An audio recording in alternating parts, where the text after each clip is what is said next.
Right, నమస్తే. నిన్న జరిగినటువంటి బోనాలకు సంబంధించినటువంటి చెక్కుల పంపిణీ ఏదైతే ఉందో అది కాస్త ఒక వివాదానికి దారితీసింది. అది మామూలుగా కాదు, ఒక కార్పొరేటర్లను సైతం వాళ్ళ మీద దాడులకు తెగించేంతగా వివాదం అనేది జరిగింది. మరి దీని వెనక అసలు ఎవరున్నారు, ఎవరు జరిపించారు, అసలు ఏం జరిగింది అనే విషయం మాట్లాడదాం. ప్రెసెంట్ మనతో పాటు ఎవరైతే దాడికి గురైనటువంటి వ్యక్తి ఉన్నారో 141 డివిజన్ సునీత యాదవ్ వాళ్ళ భర్త రాము యాదవ్ ఉన్నారు. మాట్లాడే ప్రయత్నం చేద్దాం. అన్న నమస్తే. అన్న నమస్కారం. ఎట్లున్నదన్న హెల్త్? పర్లేదన్న, ఇప్పుడు కోరుకుంటున్నాను. ఏం జరిగిందన్న అసలు? ఆ రోజు ఏం జరిగింది? మీ మీద దాడి చేయాల్సినంత అవసరం ఎందుకు వచ్చింది? ఎవరికి ఉన్నది అసలు? సార్, మా మాజీ ఎమ్మెల్యే గారికి ఉన్నాను సార్. ఎందుకంటే మేము గతంలో ఒకటే పార్టీలో ఉన్నాం. అతనే నన్ను కార్పొరేటర్గా చేశారు టికెట్ ఇచ్చి. సో అతను ఎంబడలేదన్న ఒకే ఒక ఉద్దేశంతో కక్షపూరితంగా నా మీద కక్ష కట్టి ఈ విధంగా ప్లాన్ చేసి అటాక్ చేశారు. ప్రీ ప్లాన్ చేసి అటాక్ చేశారు. ఇది ప్రీ ప్లాన్డేనా? 110% pre plan. ఎందుకంటే ప్రతి సంవత్సరం మా దగ్గర అయ్యే ఎండోమెంట్ చెక్కులు, బోనాల చెక్కులు ఈసారి అల్వాల్ డివిజన్ కి షిఫ్ట్ చేశారు. కానీ మేము ఎండోమెంట్ గవర్నమెంట్ ప్రోగ్రామ్ గుళ్ళల్లో ఇట్లాంటివి అయితే మేము ఎక్స్పెక్ట్ చేయలేదు. సో మాజీ గారు ఎప్పుడు ఎంచుకున్నా గుళ్ళు గోపురాలు ఎంచుకొని చేస్తారు కదా, కానీ పబ్లిక్ లో చేయాలి. సో గుళ్ళు అంతా ఎవరైతే ఒక ప్రణాళికాబద్ధంగా చేస్తారు, టార్గెట్ వాంటెడ్లీ. అసలు ఎందుకన్నా ఒక సాధారణ వ్యక్తి ఆ చైర్లో కూర్చొని కార్పొరేటర్లకు కావచ్చు, ఎమ్మెల్యేలకు కావచ్చు సీట్లు ఇవ్వలేదని చెప్పి ఒక వార్త అనేది నడుస్తూ ఉన్నది. అసలు ఆ వ్యక్తి ఎవరు, ఎందుకు కూర్చోవలసి వచ్చింది? అంటే కార్పొరేటర్లకు కూడా సీట్లు అనేంత పదవిలో, ఉన్నత పదవిలో ఆయన అసలు ఏమున్నారు? అదే సరే, ఇలా కాంగ్రెస్ ప్రభుత్వం రౌడీ రాజకీయం నడుస్తుంది సార్. సరే, వాడు కూర్చున్న వ్యక్తి వాడు అసలు ఏ పొజిషన్ వ్యక్తి అనేది తర్వాత పెడదాం. ఒక ఎమ్మెల్యే గారికి గౌరవం లేదు, కార్పొరేటర్లకు గౌరవం లేదు, మహిళలకు అదే ముఖ్యమంత్రి గారు అంటాడు మహిళలను మనం గౌరవించుకోవాలని అంటాడు, కోటీశ్వరులను చేస్తుంటాడు. ఎక్కడ చేస్తున్నాడు సార్ కోటీశ్వరాన్ని? ప్రజల చేత ఎన్నుకోబడ్డ మహిళలకే ఆడ రక్షణ లేదు. ప్రజల చేత ఎన్నుకోబడ్డ మహిళలకే రక్షణ లేదు. అక్కడ ఒక ప్రోటోకాల్ వివాదం. ఒక వ్యక్తి ఆడ కూర్చొని మహిళలను పిలిచి కూర్చోబెట్టకుండా ఆ వ్యక్తి న్యూసెన్స్ క్రియేట్ చేసి మా మహిళా కార్పొరేటర్ అసభ్యంగా మాట్లాడి సో ఈ గొడవకు దారిని తీశారు.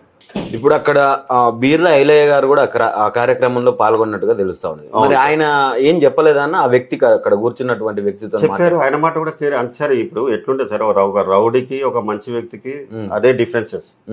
బీర్ల ఐలయ్య గారు ఏమన్నారంటే, బాబు మా భువనగిరిలో ఇట్లాంటి సంస్కారం లేదు, మేము గౌరవిస్తాము, పార్టీలు ఏమైనా ఉండని మేము మ్యూచువల్ గా చేసుకొని పోతాం ప్రోగ్రామ్ లో, మహిళల వాళ్ళు కార్పొరేటర్లు ఇయ్యంటే కూడా కావాలని వాంటెడ్లీ కొట్లాట తీయాలన్న ఉద్దేశంతో అది స్కెచ్ చేశారు. అంటే మీరన్నట్టుగా ఒక పక్క మహిళల అభివృద్ధి లక్ష్యంగా పెట్టుకుని ముందుకు నడుస్తా ఉన్నది కాంగ్రెస్ పార్టీ అని చెప్పి అధిష్టానం చెప్తా ఉన్నది. దాంతోపాటు ఇప్పుడు మన రాష్ట్ర ముఖ్యమంత్రి గారు కూడా పదే పదే అనేక సభలలో ప్రస్తావిస్తా ఉన్నారు. మరి ఒక మహిళా కార్పొరేటర్లకే రక్షణ లేదు, మరి ఇక్కడ ఉన్నటువంటి నార్మల్ ఒక సాధారణ మహిళలకు కావచ్చు, ప్రజలకు కావచ్చు, ఏందన్న అసలు వాళ్ళ పరిస్థితి? అదే నేను గౌరవ ముఖ్యమంత్రి గారికి నేను ఒకటే చెప్పదలుచుకున్నాను సార్. 119 అసెంబ్లీ కాన్స్టిట్యూషన్లో ఏం జరుగుతుందో కానీ మాకు తెలియదు, కానీ మల్కయూరులో మాత్రం రౌడీ పరిపాలన జరుగుతుంది. సో మాజీ ఎమ్మెల్యే గారి కనుసంధంలో ఇది ఒక కేజీఎఫ్ లెక్క బౌండరీ తీసుకొని మొత్తం సార్ మంచి కన్నా చెడు ఎక్కువ జరుగుతుంది ఇక్కడ. దాడులకు ఫస్ట్. ఇలా నేను ఒకటి అడుగుతున్నానండి, 18 నెలల మాజీ ఎమ్మెల్యే గారు మల్కయూరు కాన్స్టిట్యూన్సీకి ఎన్ని వందల కోట్లు తీసుకొచ్చారు? మీ ప్రభుత్వం మీదే కదా, ఎన్ని వందల కోట్లు తెచ్చారు సార్ చెప్పండి. ముఖ్యమంత్రి మీ పర్సనే, ముఖ్యమంత్రి మీ వ్యక్తే. మరి అలాంటప్పుడు మీరు ఎన్ని ఫండ్స్ తీసుకురావాలి? సరే, ఇలా మా ఎమ్మెల్యే గారు తీసుకొచ్చారు, నేను ఓపెన్ ఛాలెంజ్ చేస్తున్నా, శ్వేతపత్రం రిలీజ్ చేస్తాం, 800 నుంచి 900 కోట్లు తీసుకొచ్చారు సార్ మా ఎమ్మెల్యే గారు. ఇది ప్రతిపక్షంలో ఉండి కూడా, ఎందుకంటే ప్రజలు నన్ను గెలిపించారు కాబట్టి, వాళ్ళకి నేను ఇచ్చిన హామీలు నెరవేర్చుకోవాలి కాబట్టి మా ఎమ్మెల్యే గారు పొద్దున్న లేచినప్పటి నుంచి కూడా ప్రజాక్షేత్రంలో ఉండి అధికారుల దగ్గరికి వెళ్ళి, మినిస్టర్ల దగ్గరికి వెళ్ళి, సీఎంని కలిసి ఒక 900-800 కోట్లతోటి ఒక 100 ఫీట్ల రోడ్డు శాంక్షన్ చేయించారు, ఫ్లైఓవర్లు శాంక్షన్ చేయించారు, 240 కోట్లతోటి ఆర్యూబుల్ శాంక్షన్ చేయించారు, రిజర్వాయర్లు నా డివిజన్ అనే ఒక రిజర్వాయర్ శాంక్షన్ చేయించారు. ఇదే మన సీఎం గారు వెళ్ళంగానే మరి నువ్వు ఎందుకు చేయలేకపోతున్నావు అంటే, నీకేంది ఇక్కడ నాకు అభివృద్ధి వద్దు, నీకు ఓన్లీ కొట్లాటలు పంచాయతీలు చేసుకోవాలి, ఇక్కడ ఉన్న లోకల్ లీడర్లకు అందరికీ నొల్లి పంచాయతీ పెట్టి ఇక్కడికి వెళ్ళిపోవాలని ఒక ఇంటెన్షన్ తోటి ఉన్నాడు. అంతే సార్. ఇక్కడ ఉన్న లోకల్ మిత్రులకు, కాంగ్రెస్ మిత్రులకు ఒకటే చెప్తున్నా, ఎవ్వరిని వదిలే ప్రసక్తే లేదు. ఇవాళ ఇంకో 2 నెలలు నా మీద ఇంకొక 5 దాడులు, నన్ను చంపుతారేమో చంపండి, తర్వాత మా ప్రభుత్వం వచ్చినప్పుడు ఎవ్వరిని వదిలే ప్రసక్తి లేదు.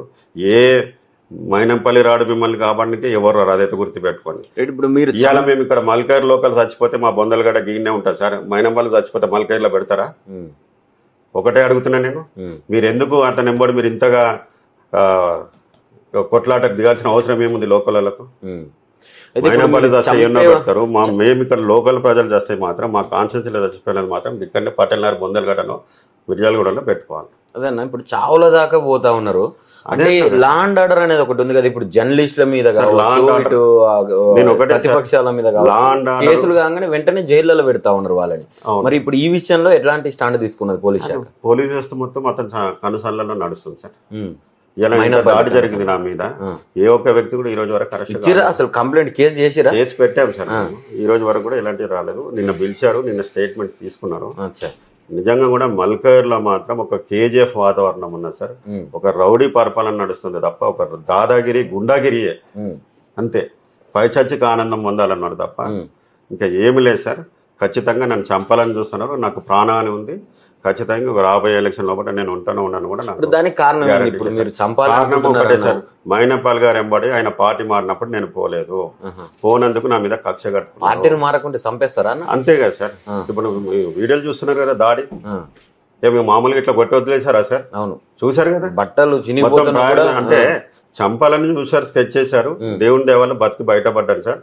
ఇంకా నా మీద దాడులు చేస్తే ఖచ్చితంగా ప్రణాళిక అవకాశం ఉందా? ఇంకా దాడులు ఇంకా దాడులు జరుగుతాయి సార్, ఇంకా 4-5 దాడులు జరుగుతాయి.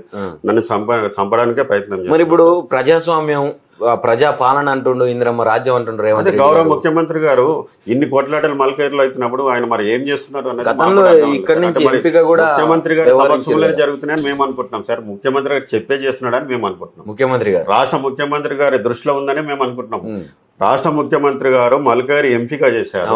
ఆయనకు మల్కైర్ పట్ల చిత్తశుద్ధి ఉంటే మాలాంటి నాయకుల మీద నా ఒక్కరి మీద జరగలేదు సార్ దాడులు.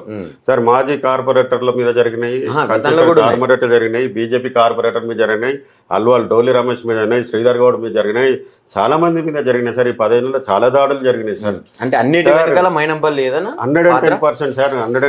నేను చెప్పిన ప్రతి వ్యక్తిని కూడా కొట్టించింది మైనంపల్లి గారే కొట్టించారు. ఇప్పుడు నన్ను కొట్టించింది కూడా అతనే. రాబోయే రోజుల్లో కూడా అతనే కొట్టిస్తాడు. నన్ను చంపేసిన కూడా నాకు ఇప్పుడు నేను చావడానికి డిసైడ్ అయిపోయినా, ఐఎమ్ రెడీ టు డై. ఇప్పుడు మిమ్మల్ని ఇక్కడ కొంతమందిని హౌస్ అరెస్ట్ చేయడం అదంతా జరిగింది. మరి ఎందుకు మైనంపల్లి రోహిత్ గారు వచ్చి రోడ్ల మీద, కార్ల మీద కూర్చొని ఒక 200 మంది కార్యకర్తలతో హల్చల్ చేస్తా ఉన్నా, పోలీసు వ్యవస్థ ఎందుకు అడ్డుకోలేదు? మేము ఒక బీసీ నాయకులం సార్, యాదవ్స్. నాతో పాటు గొడవ అవుతున్నప్పుడు మా కజిన్ మండలి చిన్న యాదవ్ కూడా నన్ను ప్రొటెక్ట్ చేయడానికి వచ్చారు. అతను కూడా కొట్టారు. కొట్టినప్పుడు వాళ్ళ బాబాయ్ ఉంటాడు మండరాదక్క కదా, మమ్మల్ని పిలిపించారు. వెళ్ళాం.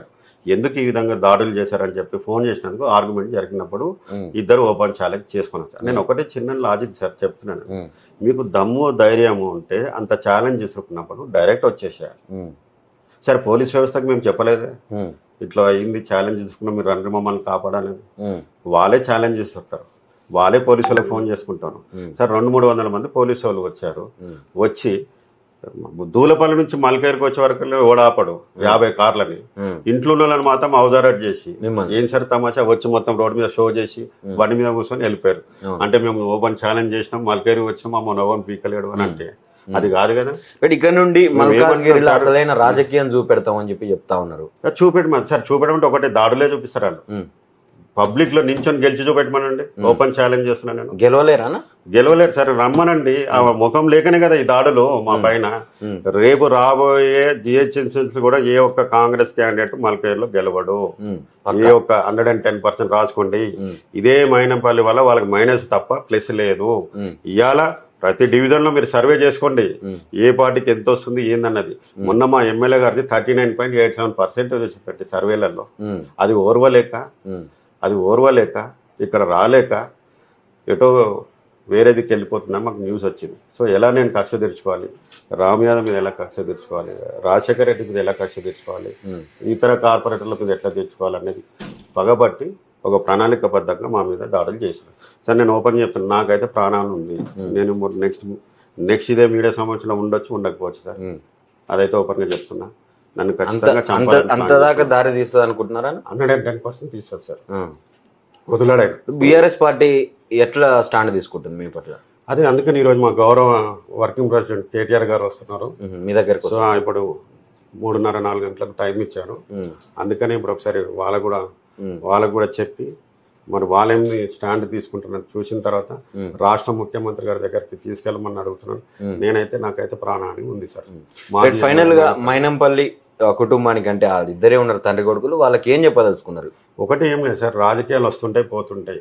అంటే మీకు నచ్చకుంటే మీ ఎంబర్ రాకుండా చంపేస్తారా, కొడతారా? ఇది ఎక్కడ ఎట్టుపోతుంది వ్యవస్థ, మల్కేర్లో ఎట్టుపోతుంది రాజకీయం.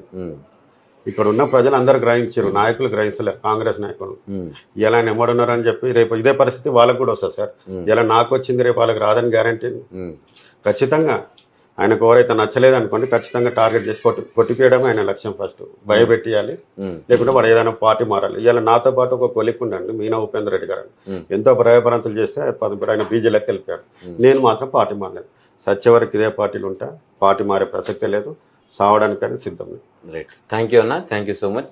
రైట్, ఇది ఈ మైనంపల్లి కుటుంబానికి సంబంధించి మల్కాజ్గిరిని మొత్తం వాళ్ళ చేతిలోకి తీసుకొని ఇటు అధికారాన్ని అటు పోలీసు వ్యవస్థను మొత్తం కూడా చేతిలోకి తీసుకొని ప్రజాస్వామ్యాన్ని కూని చేసే ప్రయత్నం అయితే ఇక్కడ కనిపిస్తా ఉన్నది. రానున్న రోజుల్లో ఖచ్చితంగా బుద్ధి చెప్పే ప్రయత్నం చేస్తాం. ఇప్పుడు ఎలక్షన్స్లో ఏ ఎలక్షన్లు వచ్చినా కూడా కనీసం డిపాజిట్లు కూడా వాళ్ళకు దక్కవు అని చెప్పి ఖచ్చితంగా నాకు ఈ విషయంలో న్యాయం చేయాలి, నాకు వాళ్ళ నుంచి మాజీ ఎమ్మెల్యే గారి నుంచి నాకు ప్రాణహాని ఉందని చెప్పి మన రాము యాదవ్ చెప్తా ఉన్న పరిస్థితి చూస్తా ఉన్నాం.